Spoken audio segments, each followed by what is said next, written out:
الله أكبر الله أكبر. Bismillahirrahmanirrahim. Alhamdulillahi Rabbil Alamin. Wassalatu wassalamu ala Rasulihil Karim, amma ba'd. Magandang araw po sa inyo mga kapatid. Sinabi ng Allah sa Quran, chapter 16, verse 90, Surah An-Nahl. A'udhu billahi minasyaitanir rajim.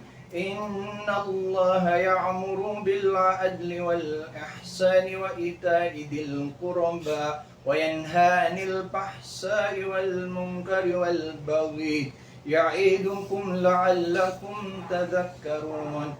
Mga kapatid, sa malapit na kahulugan niya, ang Allah ay ipinag-uutos niya ang katarungan, ang paggawa ng mabuti, ang pagkabukas palad sa mga kamag-anak, at ipinagbabawal niya ang lahat ng kahiyahiyang gawain at kawalan ng katarungan at paghihimagsik. Siya ay nagtuturo sa inyo upang kayo ay makatanggap ng paalala.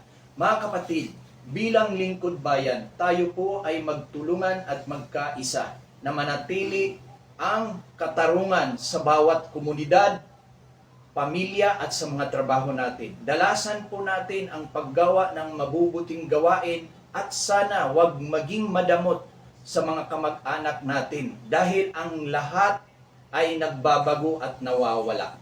Iwasan po natin ang lahat ng pinagbabawal ng Panginoon para tayo'y maging tunay na alipin na may takot sa nag-iisang tagapaglikha. الله أكبر الله أكبر.